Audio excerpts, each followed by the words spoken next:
Alors, est-ce que ça fonctionne? Oui, ça a l'air de marcher. Bon, eh bien, la salle, c'est bien remplie. Hein, je suis contente, c'est super. Merci pour Bruno. Donc, on va avoir le plaisir d'écouter Bruno Cornec, qui va nous présenter voilà, comment passer votre projet en open source. Donc, voilà, moi, je suis le maître du temps, donc je ferai... attention, c'est bientôt la fin.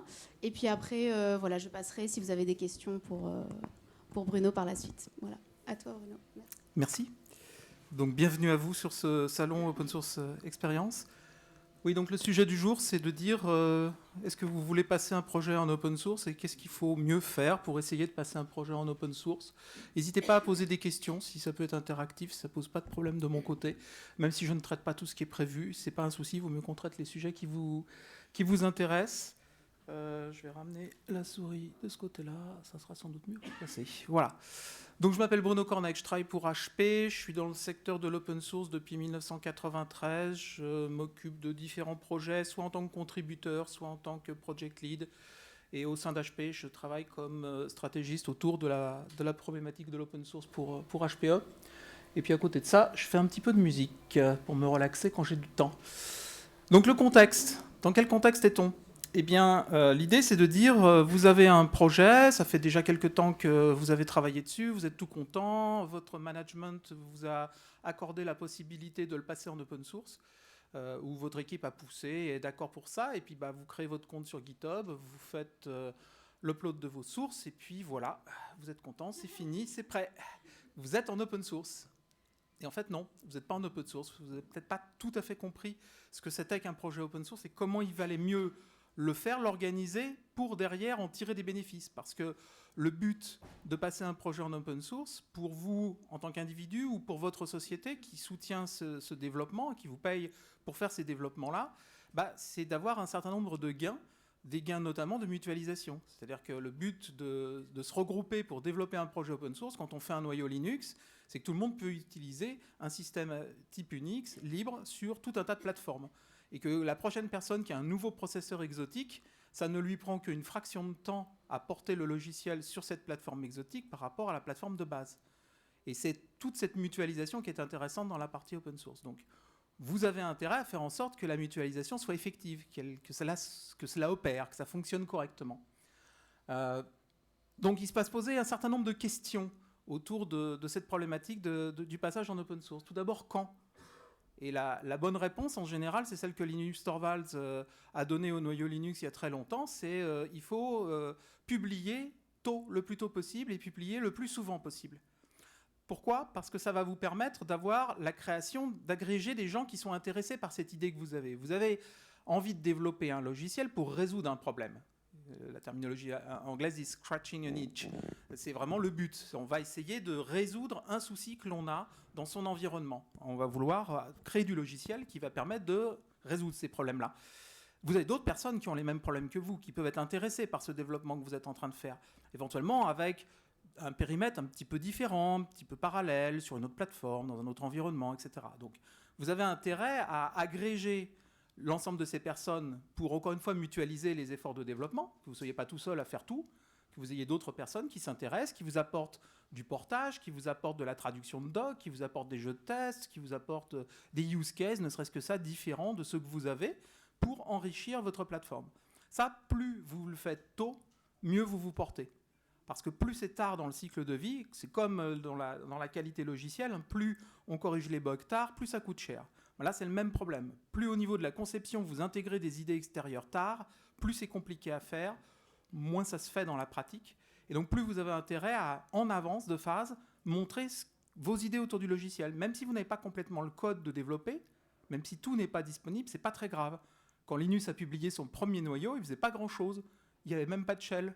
Donc il bootait le noyau et c'était tout. Il détectait le matériel et c'était tout. Il faisait rien, le système. Mais il a montré l'idée qu'il avait. La grande idée, c'était de faire un système unique sur des plateformes PC. Ça, c'était vraiment très novateur. Et donc, ça a attiré énormément de gens qui voulaient tous, qui rêvaient tous d'avoir un système libre sur un PC. Plateforme pas très chère, système gratuit au niveau financier, et puis surtout libre, qui permettait donc de pouvoir aller dans le code et pouvoir faire des adaptations comme on voulait. Donc ça, c'était vraiment le nerf de la guerre. Et le fait qu'il ait publié très très tôt, ça lui a permis d'avoir des contributeurs tout de suite qui se sont dit, ah oui, mais là, il manque un file system, ah oui, mais là, il manque une gestion de mémoire, et puis plus tard, 2-3 ans plus tard, ah ouais, mais il faudrait supporter le multiprocesseur, puis il faudrait supporter d'autres processeurs, etc., etc. Et toutes ces idées sont venues s'agréger au fur et à mesure pour faire en sorte que le projet puisse se développer. Le but aussi, c'est de montrer une certaine dynamique et puis une certaine consistance dans le temps, que ce ne soit pas un projet one-shot. Il y a malheureusement des fois des entreprises qui relâchent des projets en libre en disant « tiens, on rend ce projet libre », mais derrière, elles ne mettent pas les efforts en ressources, notamment, pour pouvoir faire en sorte que le projet continue à vivre, intégrer les patchs qui viennent de l'extérieur, pouvoir faire vivre ce projet correctement. Donc ça, c'est vraiment important. L'idée, c'est vraiment de constituer le plus tôt possible une communauté qui est impliquée dans le projet, qui va vraiment contribuer, qui va vraiment vous faire des apports. Et comme ils seront à l'origine du projet, ils seront d'autant plus impliqués dans le projet. Et aujourd'hui, on voit bien que dans le noyau Linux, on a encore des gens qui étaient là au tout début, en 91, parmi les premiers contributeurs. Il y en a d'autres qui sont partis, il y en a d'autres qui sont arrivés, mais il y a toujours des gens qui maintiennent cet historique dans le temps. Et puis, vous allez pouvoir contribuer au choix des outils. C'est important que tout le monde parle à peu près le même langage informatique. Si c'est un programme en Python qu'il faut se développer, il vaut mieux que vous agrégiez une petite communauté Python autour de vous. Et puis, s'il faut faire un front-end en JavaScript, il va vous falloir quelques contributeurs compétents dans ce langage-là. Donc, c'est important que les choix d'outils, les frameworks, les outils de test, les outils de développement, de CI/CD, la forge, tout ça, ça soit ressenti comme étant un ensemble d'outils que les gens veulent bien partager pour travailler ensemble autour du projet. Et puis on verra, il y a des aspects de gouvernance pour savoir ce que l'on veut garder comme contrôle, parce que souvent la problématique qui se pose quand on libère du code, c'est oui, mais on va perdre le contrôle de ce code. Et donc, oui, mais nous on l'utilisait, qu'est-ce que ça va devenir? Donc c'est pour ça qu'il ne vaut mieux pas le faire trop tôt. Il vaut mieux le faire déjà quand le projet est plutôt dans ses phases de conception, de spécification, c'est mieux. Et puis de définir qu'est-ce que je veux garder comme type de contrôle. Est-ce que je veux que tous les patchs passent par moi en tant que structure ou moi en tant qu'individu? Ça dépend aussi de la manière dont le projet est organisé. Mais est-ce que je veux garder un contrôle absolu sur ce qui se passe, ou est-ce que je veux commencer à déléguer du contrôle en organisant mon projet en sous-unités, et que je puisse dire, tiens, cette sous-unité-là, je la délègue à telle personne, cette sous-unité-là à telle autre personne, parce que plus on peut répartir, mieux on va se porter pour la gestion du projet dans le temps. Et puis, il faut toujours aussi considérer les problématiques de propriété intellectuelle. Si vous passez plusieurs années à développer du code en interne et que d'un seul coup, vous avez la brillante idée de le rendre libre, par exemple, chez HPE, on a libéré du code venant des rachats de Digital. On avait un file system qu'on avait hérité de chez Digital, qu'on a libéré. Avant de le libérer, il a fallu passer tout le code en revue pour vérifier que dans le code, il n'y avait pas de propriété intellectuelle qui ne nous appartenait pas, donc on ne pouvait pas libérer. Et puis, par exemple, qu'il n'y avait pas des commentaires un peu horribles sur la concurrence ou des choses comme ça. Donc, il faut expurger un certain nombre de choses dans le code, si vous en avez déjà une base relativement importante, avant de pouvoir le publier. Ça, c'est assez important. Ensuite, justement, qu'est-ce que vous allez passer en open source? Et là, pour moi, c'est relativement lié au business model que vous avez pour votre société. Soit vous vous orientez sur un business model logiciel, donc qui va plutôt être un business model propriétaire, entre guillemets, parce que vous allez vouloir vivre de vente de licences de logiciels la plupart du temps. Soit vous vous orientez plutôt vers un business model où les revenus vont venir par les services. Sur le logiciel, sur la base logicielle, il y a des versions propriétaires, dans l'historique, on a vu qu'il y avait des projets open source qui se libéraient par portions. C'est-à-dire que le logiciel était propriétaire au début, et puis au fur et à mesure où la société arrivait à avoir financé les développements passés, elle libérait cette partie de code-là, et puis elle disait le reste sera libéré quand j'aurai reçu assez de financement. Ça, c'est une première manière d'envisager les choses. Il y a l'open core où on a un noyau qui reste libre, et puis autour on a des greffons ou des plateformes complémentaires qui sont propriétaires. C'est une autre manière de faire du business à base de logiciels en mélangeant le libre et le propriétaire. Souvent ça pose des petits problèmes dans la mixité, parce qu'au niveau complexité technique pour les équipes, c'est pas toujours facile de savoir, là je travaille sur le repository qui va vers le libre, là je travaille sur le repository qui reste propriétaire, là dans l'interface il faut que je fasse bien attention à ce que je donne comme information ou ce que je garde comme information. Donc ça peut complexifier en fait de vouloir travailler dans ce mode-là, la gestion technique du code. Le mode de revenu par les services, en général, pose pas ce problème. Mais bon, le gros exemple, c'est évidemment Red Hat dans ce domaine-là, mais j'ai ici mentionné eTop, qui est un autre exemple où on vit par le service autour d'une base logicielle libre. Mais c'est pour donner, il y a plein d'exemples dans ce domaine-là. Les revenus, à ce moment-là, se font sur différents types de services. Formation, support, ça peut être du consulting, ça peut être du développement à façon également. Il y a plein de possibilités. Et puis aussi de l'hébergement, software as a service. On peut dire, le coût finalement, c'est l'opération de ce logiciel que moi je connais bien puisque je l'ai développé. Ce coût-là que vous, en tant que client, vous n'avez peut-être pas envie d'assumer, eh bien je le délègue à cette société et je vais la payer pour ça. Et le revenu, à ce moment-là, il se fera sur cette base-là. Oui, il ne faut pas oublier que quand on fait du logiciel propriétaire, le coût de gestion des licences logicielles peut être très très élevé. Chez HPE, à un moment donné, il y a une dizaine d'années, j'avais eu des chiffres. La moitié des appels au support HP concernant des problématiques liées à VMware étaient des problèmes de licence. Pas des problèmes techniques de VMware, des problèmes juste de gestion de licence. Donc ça peut être vite prohibitif. Ça dépend un peu de ce que vous voulez faire. Et puis, votre pérennité financière, elle est basée un petit peu elle est franchement basée sur le modèle que vous choisissez. Et c'est pour ça qu'il faut choisir le bon modèle et essayer de s'y tenir, parce que sinon, si vous changez en permanence, ça risque de vous emmener dans le mur. Un point très très important auquel il faut penser, et aussi le plus tôt possible, comme le business model, c'est la licence. Quelle licence vous allez adopter pour votre logiciel ? Parce que suivant la licence adoptée, suivant notamment l'orientation de la licence, si c'est une licence à réciprocité ou si c'est une licence permissive, vous n'allez pas créer les mêmes possibilités pour le logiciel, ni la même nature de communauté. Par exemple, on a vu ce qui s'est passé autour d'OpenStack et autour du noyau Linux. Le noyau Linux est sur une licence GPL, et en fait, comme on ne peut pas propriétariser ce noyau, il y a vraiment une grosse dynamique, y compris des sociétés qui ont besoin du noyau pour vendre leurs produits, d'apporter des fonctions dans le noyau, de les apporter de manière libre, elles n'ont pas vraiment le choix de toute façon, mais vraiment de jouer le jeu et de contribuer. Il n'y a pas vraiment de frein, et il y a vraiment une très très grosse dynamique.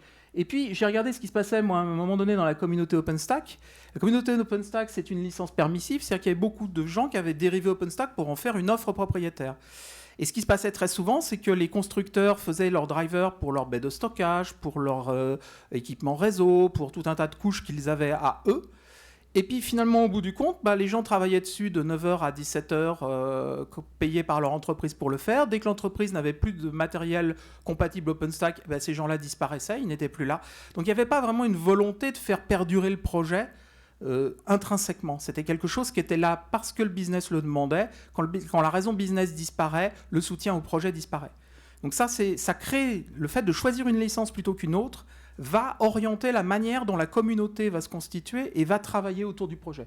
Ça, c'est assez important à comprendre.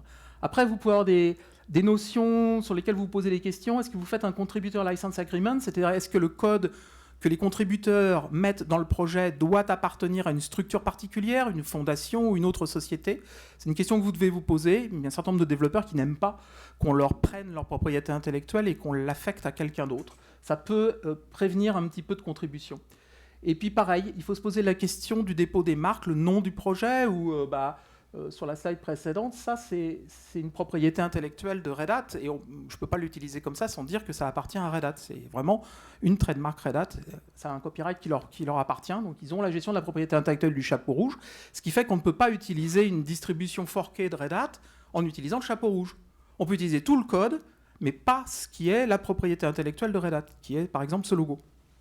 Donc ça, il faut aussi considérer ces aspects de copyright, de marque, qui rentrent en considération à ce niveau-là. Après, ça dépend aussi de ce que vous voulez faire avec votre produit. Si votre but est de faire un produit commercial comme un open core au-dessus d'un noyau libre, il vaut mieux que vous preniez une licence permissive, parce que sinon vous aurez des problèmes pour le gérer. Si vous prenez une licence GPL, vous devrez réaliser la plupart du temps votre code, sauf si vous prenez une LGPL, ici.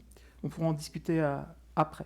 Et vous devez avoir une gestion de propriété intellectuelle, donc comme sur la slide précédente, monter un open source programme Office, même si c'est une seule personne chez vous, parce que vous êtes une petite structure, mais considérez comment la gestion du logiciel libre doit être faite, comment les contributions doivent être faites, quelles sont les licences appropriées dans votre environnement, etc. etc. On va finir sur les communautés open source. Quelle communauté choisir ? La plupart du temps, les petits projets peuvent très bien démarrer sur une communauté existante. La communauté Apache est très connue pour avoir accueilli plein de projets au fur et à mesure du temps qui n'étaient pas liés au serveur HTTP d'origine. Ils ont agrégé énormément de choses, notamment toute une communauté Java autour d'eux, parce que c'est un langage qui était beaucoup utilisé par les briques de la communauté Apache. ou vous pouvez décider de faire votre propre communauté. C'est plus difficile parce que vous partez de rien. Si vous réalisez un projet, il faut le faire connaître, il faut diffuser l'information, il faut agréger des développeurs, il faut agréger des ambassadeurs, des gens qui vont faire comme moi. Là, je vous parle, il va falloir que vous trouviez des gens qui aillent parler lors de conférences, présenter le projet, etc. etc. Va falloir que vous trouviez aussi comment cette communauté est gérée, quel est le modèle de gouvernance. Est-ce que vous avez un dictateur bénévole comme Linus Torvalds dans la communauté Linux, ou est-ce que vous avez une méritocratie, ou est-ce que vous avez une démocratie complète à la OpenStack où tout est voté, y compris le patch qui doit rentrer dans le code. Il est voté par les robots qui doivent mesurer les tests, etc. On vote pour les représentants, on vote pour tout dans la communauté OpenStack. Donc, il faut choisir son modèle de gouvernance qui est très différent d'une communauté à une autre. Il n'y a pas d'unicité du tout dans ce domaine-là. Pareil, la structuration du développement logiciel peut être plus ou moins structurée. Il y a des projets qui n'ont pas de feuille de route. Ils sortent une release quand ils sont prêts, qu'ils ont une release. Il faut suivre les patchs au fur et à mesure du temps pour savoir ce qui va se passer dedans. Il y a des gens qui font du CI/CD, qui mettent en place plein d'outils. C'est encore une fois ça très très dépendant de la manière dont vous organisez. Et puis je pense que ça c'est relativement lié au choix de la licence. Est-ce que vous faites un pilotage par des individus en tant que tels, des personnes, ou est-ce que c'est un pilotage plutôt par une ombrelle de sociétés qui vont venir contribuer au projet ? Sachant que ce n'est pas les mêmes avantages et inconvénients dans les deux cas. Quand c'est des entreprises, souvent la partie financière est beaucoup plus assurée que quand c'est des individus. Éventuellement, la persistance dans le temps peut être meilleure, sauf si la stratégie change au sein de cette entreprise. Auquel cas, elle peut retirer toutes ses billes d'un seul coup. Et quand certains gros partenaires d'OpenStack ont retiré leurs billes, le projet a quand même eu beaucoup de mal à se réorienter, à s'en sortir à cause de ça. Donc voilà, c'est des questions qu'il faut vraiment se poser sur la manière dont on va organiser sa communauté. Bon, elles vont être internationales par définition, et puis les problèmes d'implication. C'est vrai que, soit même dans les projets libres, ce qui marche le mieux aujourd'hui, c'est une base de méritocratie, que ce soit avec un dictateur ou une démocratie, on s'en fiche un peu en fait. Mais ce qui est important, c'est la méritocratie, c'est-à-dire que votre influence en faisant quelque chose concrètement pour le projet, ça peut être très simple comme de la traduction ou de la documentation, même si la documentation, c'est pas toujours simple, mais ça peut être vu comme étant plus simple que de faire du code, mais ces apports concrets font que vous prenez une voix dans la communauté et votre voix va être entendue puisque vous êtes un contributeur actif. C'est ça qui est très très important, c'est être un contributeur actif, parce que c'est ça qui va vous permettre d'influencer le logiciel. Et si vous travaillez pour une société, d'orienter les fonctions vers là où ça a aussi une utilité pour votre société, sans que ça soit contraire à la philosophie du projet non plus dans sa généralité. Donc, pour faire tout ça, les points importants, il vous faut un modèle commercial, il vous faut une licence, il vous faut une communauté, il vous faut une gouvernance, il vous faut des choix d'outils. Et à ce moment-là, quand vous avez un peu réfléchi à tout ça, vous pouvez commencer à partager. Alors vous allez me dire, mais on ne commence jamais parce que le temps qu'on réfléchisse à tout ça, c'est mort.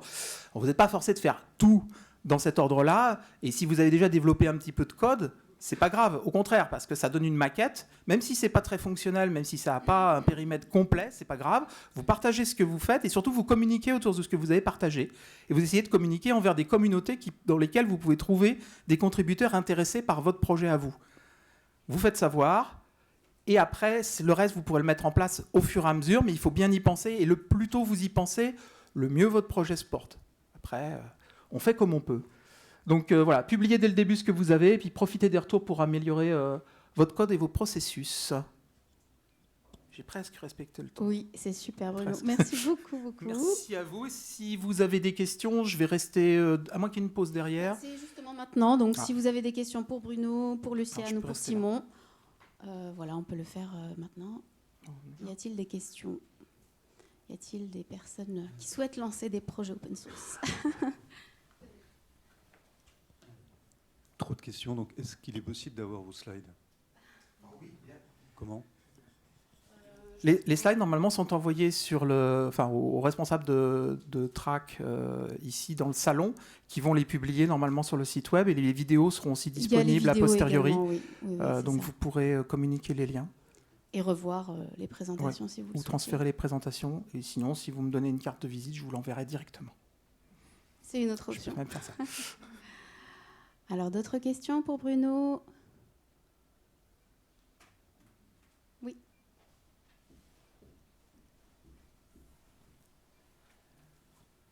Bonjour. Est-ce que vous avez eu des cas de business model où on va faire payer la priorisation des fonctionnalités développées par la communauté ? Oui, il y a une société qui s'appelle Tulip qui développe un logiciel du même nom, qui est un... Enaline, C'est pardon. Enaline. Enaline, désolé. Et qui a une roadmap, en fait, qui est organisée sur la base des demandes des clients. Et donc cette roadmap, c'est l'ensemble des features qui sont validées à partir de ce que les clients principaux, déjà, donc qui achètent le support, les contrats de support, les souscriptions, la formation, etc. Ces clients-là ont une voie particulière. Il y a des réunions organisées spécifiquement avec eux pour qu'ils remontent leurs besoins par rapport à l'évolution du logiciel. Et ces fonctions-là sont priorisées dans la roadmap. Alors Laurent Charles, qui est justement le président, directeur général de Tout à Enaline, fait une présentation. Donc vous pourrez regarder. Il faudra lui poser la question sur Voilà. ce modèle-là, oui. Parce que Je crois que c'est demain, si je ne me trompe pas. je connais pas toutes les boîtes en France, hein, mais Ouais. c'est une des rares fois où j'ai entendu ce modèle-là mis en place, et je pense qu'il est assez pertinent. Il est très réfléchi et voilà, il a beaucoup pensé son modèle. Donc si vous êtes intéressé, C'est vrai que je ne allez l'ai pas voir. mentionné là, mais c'est une autre manière effectivement d'avoir un business model autour. Mais c'est complémentaire, hein, c'est pas, ça vient pas remplacer les autres activités de service, mais c'est un type de service particulier. Oui.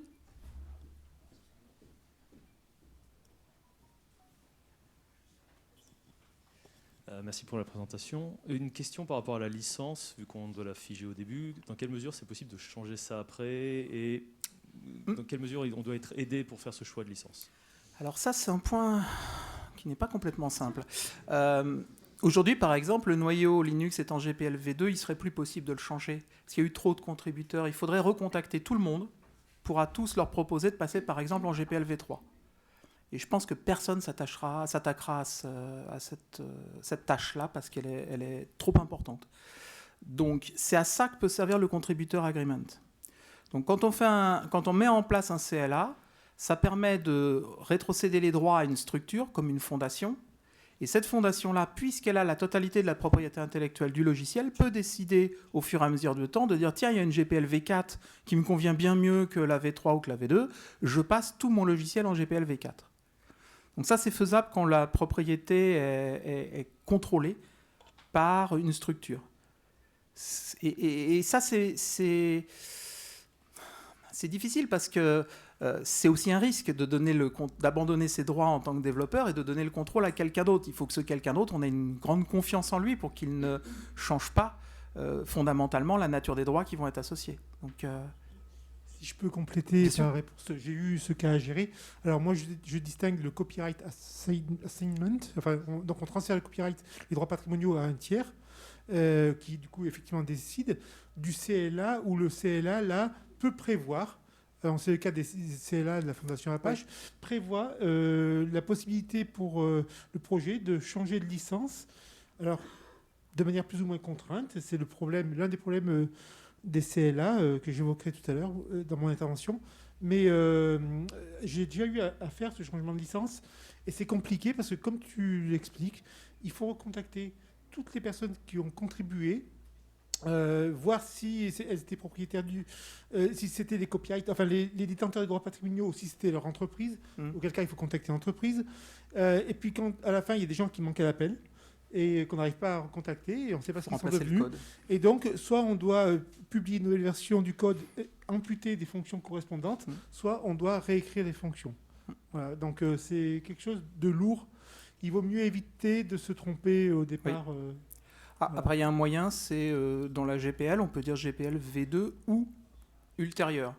Donc, dans une famille de licences, ça peut permettre d'évoluer dans le temps. Il y a ces moyens-là qui sont donnés aux développeurs.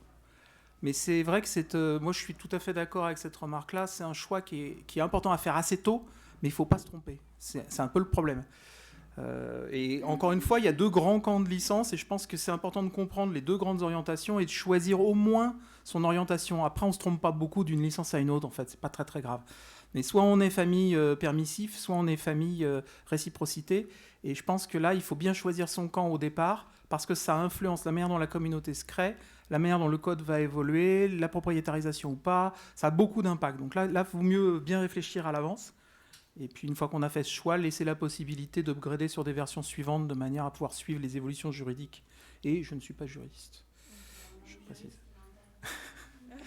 Oui, mais justement pas sur une question juridique. En fait, nous, on est avocats et on a tendance à conseiller à nos clients justement d'obtenir les droits de propriété intellectuelle pour pouvoir changer de licence par la suite. Tout à fait. Justement. Et vous avez dit que certains développeurs étaient réticents à voilà. Oui, moi, j'aimerais avoir plus de détails là-dessus. C'est un abandon quand même quelque part de sa contribution et de la reconnaissance du travail qui a été fait par le développeur.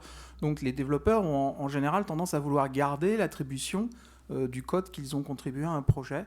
Dans les logiciels de gestion de version, on a les noms, l'adresse mail, qui a fait quoi, quelle ligne il a modifié, etc.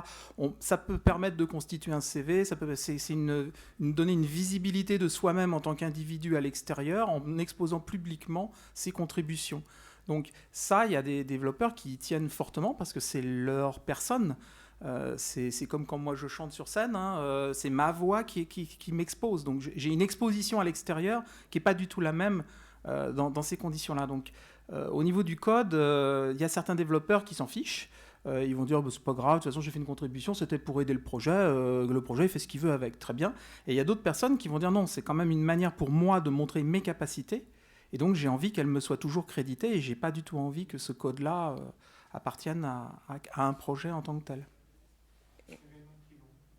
C'est clivant, en oui. termes de pourcentage, comment Je suis pas sûr qu'il y ait eu des études de fait là-dessus. Honnêtement, j'ai pas lu moi d'études sur le domaine. Ce que je peux vous dire là-dessus, c'est que, à ma connaissance, la seule structure qui arrive à vraiment avoir une communauté active, tout en ayant du copyright assignment, c'est la FSF. Parce qu'en fait, les gens se disent que si la FSF se mettait à déconner, alors vraiment plus rien n'irait dans le livre. Oui. Donc, alors, elle joue cette carte-là et elle continue. Ceci étant, moi je connais des développeurs qui refusent de contribuer à n'importe quel projet GNU à cause de ça. À cause de ça, oui.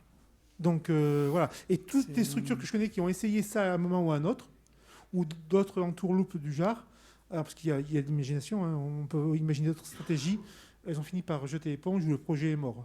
Oui. Voilà. Oui, la vie des juristes n'est pas facile. De toute façon, c'est toujours une balance entre le risque et le bénéfice. Et vous êtes là, nous, en tant que juriste, vous êtes là pour nous aider, nous, développeurs, à amoindrir les risques pour la structure que vous défendez. Donc, moi, je comprends parfaitement votre position. Et après, vous de faire le pas vers les développeurs pour comprendre aussi leur position et arriver à trouver un équilibre qui soit satisfaisant pour tout le monde. Et ça, c'est beaucoup de réunions en perspective, pardon. Je me permets de participer. Du coup, est-ce que ça ne dépend pas au départ des objectifs du projet en lui-même, du modèle qu'on souhaite développer, de la vision qu'on a pour le projet? Est-ce que c'est pas ça qui va guider CLA ou pas CLA? Est-ce qu'on veut plutôt une communauté? Est-ce qu'on veut plutôt... quel est l'objectif finalement du projet? Ça fait partie un peu de la gouvernance. Mais ce qu'il y a, c'est qu'il y a beaucoup de projets qui démarrent dans un garage encore quand même. Quelqu'un a une idée, il a envie de résoudre un problème, il développe un bout de code, ça marche, et puis ça prend de l'ampleur. Il n'avait pas prévu nécessairement que ça prenne de l'ampleur, il le rend disponible, et puis il y a d'autres personnes qui disent « mais c'est génial ce truc, j'en ai aussi besoin pour faire ça, puis je voudrais aussi faire ça avec ». Et puis de fil en aiguille, et la personne qui au début n'avait pas pensé à tous ces aspects-là, va se retrouver à avoir à gérer des choses pour lesquelles elle n'est pas armée nécessairement. Parce que nous, on est développeurs, on n'est pas juristes, on ne sait pas ce qu'il faut prendre comme licence ou quel est l'impact d'une licence sur la vie du projet, quelle est l'importance d'un CLA ou pas. Tout ça, quand on démarre, nous, ce qui nous intéresse avec une casquette ingénieur, c'est le code. Ce qui est amusant, c'est de faire du code pour résoudre un problème.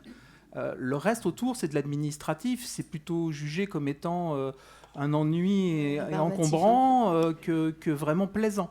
Mais au bout d'un moment, quand le projet devient intéressant et se structure, il faut passer par là. C'est très très important d'aller côtoyer des juristes. Et il y en a un certain nombre dans le monde du libre aussi qui donnent des conseils facilement aux projets pour les aider par rapport à leur philosophie. Et c'est là où, effectivement, il faut que les personnes en charge du projet aient une philosophie, une approche de la manière dont ils veulent que leur code soit utilisé ou pas par d'autres.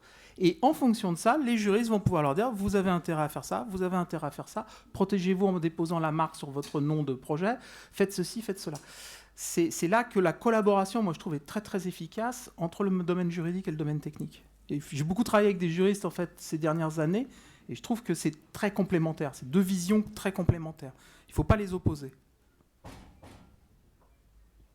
D'autres questions ?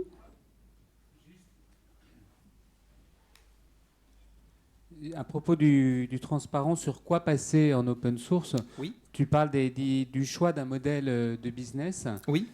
Et ce que j'en vois, j'ai l'impression que vous soulignez plus particulièrement la possibilité d'en tirer du revenu, d'après ce que j'en vois. Oui. Est-ce qu'il ne faut pas non plus se poser la question, j'ai l'impression de l'approche RTE ou de la SNCF, et dans ces cas-là, est-ce que la problématique se pose dans les mêmes conditions ? Je veux réaliser des économies. Moi, je le vois, je travaille chez Orange au sein de ma société, et j'ai des personnes qui souhaitent déposer et publier des projets en open source, non pas pour en tirer nécessairement des revenus, mais est-ce que ça serait un point à ajouter ? Alors ça peut être pour effectivement... on a vu ça dans le domaine automobile où les différents constructeurs se sont fédérés autour d'une plateforme d'infotainment, donc la partie non critique de la gestion de l'automobile, où ils ont dit finalement on n'est pas en compétition dans ce domaine-là. C'est là où il n'y a pas compétition en fait, où il y a intérêt à mutualiser, autant que chaque R&D de chaque constructeur contribue un petit peu à un projet commun, que tout le monde récupère une plateforme opérable et qu'après ils viennent se différencier en mettant son logo ou son application supplémentaire qui fait qu'il est un peu différent des autres. Mais globalement là-dessus, il n'y avait pas un différenciateur très très important, donc il y avait tout intérêt à mutualiser. Dans le domaine de l'énergie, la Linux Foundation a créé une fondation particulière orientée énergie pour permettre à tous les producteurs d'énergie mondiaux de se regrouper et pour fédérer du code là où ils ne sont pas en compétition. Et pareil chez les avionneurs, il y a tout un tas de domaines industriels où on peut trouver de très bonnes raisons effectivement de se regrouper. C'est pas pour gagner de l'argent par la vente de services, c'est pour économiser de l'argent dans le développement des plateformes.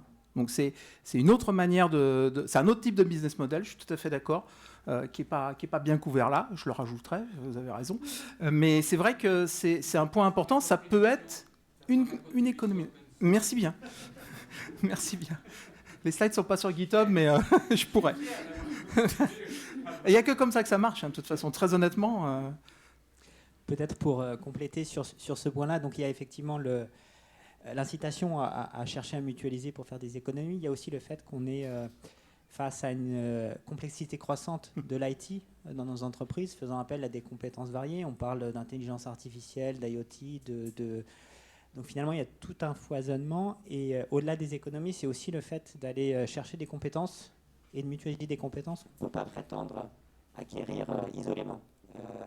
Et donc, au travers de ces collaborations, on arrive à bénéficier, à travailler avec des gens d'autres entreprises qui apportent finalement des points de vue complémentaires. Et donc, ça a une valeur. Avec le recul, je me demande si c'est même pas supérieur finalement à la simple économie qu'on fait. Le fait la valeur de la communauté en elle-même et sa capacité à résoudre, pas seulement à gérer le logiciel qu'il est aujourd'hui, mais à l'améliorer pour répondre aux besoins de demain, c'est vraiment ça aussi qui peut avoir beaucoup de valeur en tant qu'utilisateur final. Et je pense en complément il en découle quelque chose supplémentaire pour moi qui est la fiabilisation du logiciel. C'est-à-dire que le fait de l'utiliser par des environnements différents, des utilisateurs différents, va le rendre beaucoup plus fiable parce qu'on aura des cas d'usage beaucoup plus variés qui vont stresser davantage le logiciel, des jeux de tests complémentaires vont être faits et du coup on va arriver à une meilleure qualité de production logicielle. Donc cette mutualisation, non seulement elle réduit les coûts, mais en plus normalement elle a pour but d'améliorer la qualité du logiciel produit. Et ça c'est vraiment intéressant pour des ensembles d'industriels sur lesquels, encore une fois, il n'y a pas compétition sur cette partie-là. Et après, on pourrait se poser la question, même s'il y avait compétition, on pourrait même se poser la question de savoir s'ils n'arriveraient quand même pas à se différencier par des ajouts, tout en gardant un noyau commun entre... Ils le font bien en automobile, dans des domaines comme les moteurs ou dans des accessoires divers et variés, où ils standardisent de plus en plus, pour diminuer les coûts de production d'un côté, mais aussi pour fiabiliser les véhicules de l'autre. Oui, la Smart et la Twingo, c'est la même chaîne de production, et après on change juste le... Ça peut même être quelque chose de disruptif quand il y a de la concurrence. Si toutes les briques existantes sont propriétaires et qu'on arrive avec une brique open source, ça peut vraiment changer la donne. J'ai des exemples concrets. Très bien, eh bien merci beaucoup. Je pense qu'on va s'arrêter là. Merci Bruno. Donc là, on va avoir une super table ronde de discussion